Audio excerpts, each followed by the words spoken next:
হাই সখীসকল নমস্কাৰ অন্যতা ব্লগলৈ মই আটাইকে স্বাগতম জনালোঁ।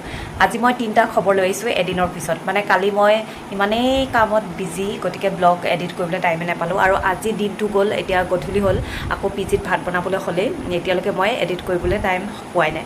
আৰু এতিয়া বৰ্তমান মোৰ তিনিটা খবৰ আহিছে আজিৰ দিনটোত। এটা দুপৰীয়া আহিলে আৰু দুটা এতিয়া, গতিকে তিনিটা খবৰ জনাই আজি মই ব্লগটো ষ্টাৰ্ট কৰিছোঁ। আৰু খবৰকেইটা এনেধৰণৰ। এক নম্বৰ বেয়া খবৰ এটা আছে, কাৰণ আমাৰ পি জি দুটা ল'ৰা বোলে ৰেণ্টত গুচি যাব। আৰু সেইটো কাৰণে মনটো অকণমান বেয়া লাগিলে।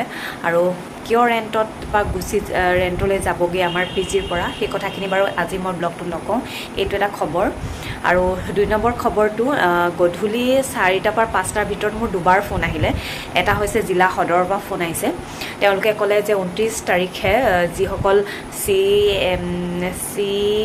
CMA টিপুলে এই আত্মনিৰ্ভৰশীল অসম অভিযানত চিলেক্ট পাইছে, তেওঁলোকে 29 তাৰিখে বোলে গুৱাহাটী যাব লাগে। আৰু হঠাৎ মোক এনেকৈ গুৱাহাটী যোৱাৰ কথা ক'লে। মই কৈছোঁ 3 নৱেম্বৰতহে বাইদেউ, কাৰণ এগৰাকী মহিলাৰ কণ্ঠৰ ফোন আহিছিলে।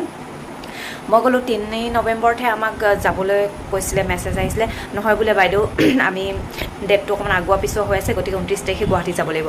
মই কৈছোঁ কেনেকৈ যাম, চবেই যদি যায় তেতিয়াহ'লে যাম আৰু। কৈছে এপাক গাড়ী দিব, গতিকে যাব লাগিব। মই কৈছোঁ মোৰতো বেবী আছে, যিসকলৰ বেবী আছে তেওঁলোকে বোলে যাব নোৱাৰিব, বহুত কষ্ট পাব। তাৰপৰা মই ক'লোঁ যদি মই নাযাওঁ বাইদেউ, পইচাটোৰ কাৰণে কিবা প্ৰব্লেম হ'ব নেকি? তেখেতে ক'লে সেইটো এটা অপশ্যনেল হয়, যাব পাৰে নাযাবও পাৰে, কিন্তু যে বেবী লৈ যাব নোৱাৰিব বুলি ক'লে। গতিকে মই ক'লোঁ আৰু বেবী লৈতো মই যাব নোৱাৰোঁ, কাৰণ এতিয়া তাই গাখীৰ খাই আছে, সৰু ছোৱালী, তেতিয়াহ'লে আপুনি নালাগে বুলি ক'লে। কিন্তু মোৰ এতিয়া ভয় লাগি আছে, যদি মই নাযাওঁ মোৰ নামটো মানে তাৰ পৰা লিষ্টৰ পৰা কাট হ'ব নেকি? এনেকৈ ভাবি থাকোঁতে আৰু এটা কল আহিলে।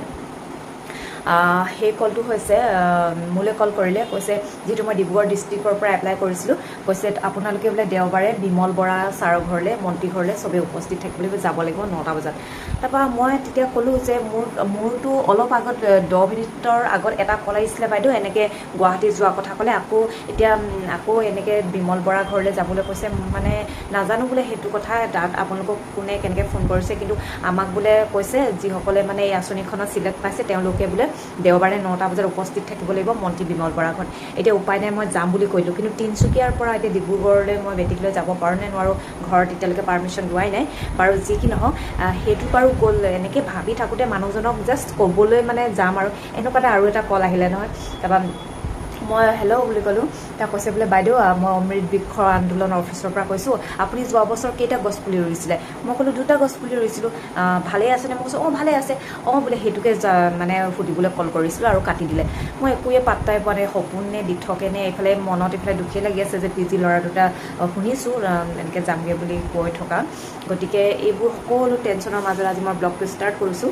আৰু ইয়াতে এটা দেখাইছোঁ, আজি মই এটা নতুন নাইটি পিন্ধিছোঁ।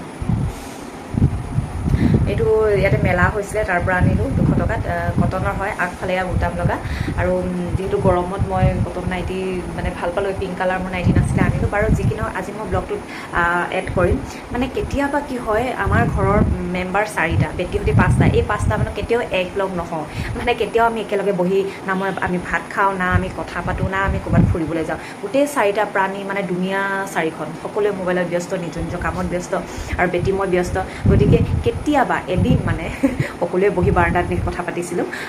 গতিকে সেই সুন্দৰ সময়কণ ভিডিঅ' ক্লিপ কৰি থৈছোঁ, গতিকে সেইখনে আজি মোৰ ভিডিঅ'ত এড কৰিম বাৰু। যি কি নহওক আপোনালোকে চাই থাকিব মোৰ ব্লগটো, বা তোমালোকে সখীসকল চাই থাকিবা, আৰু তোমালোকৰো ব্লগবোৰ মই চাই থাকিম। কিন্তু মই জানাই নহয় মোৰ সময় ইমান চৰ্ট। বাৰু যি কি নহওক আজিলৈ গুড নাইট, বাই বাই।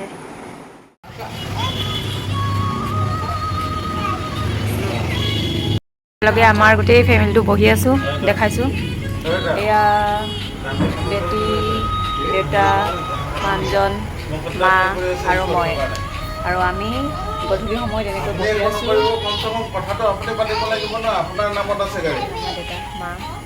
মা শুই আছিলে, আমি দুইজনে শুই আছিলোঁ। কান্দুৰী এজনী, কান্দুৰী কোন কান্দুৰী?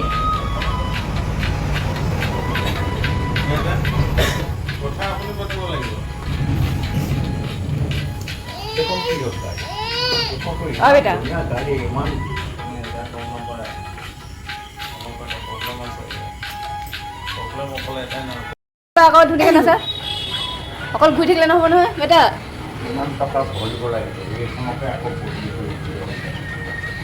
ধৰিব নোৱাৰে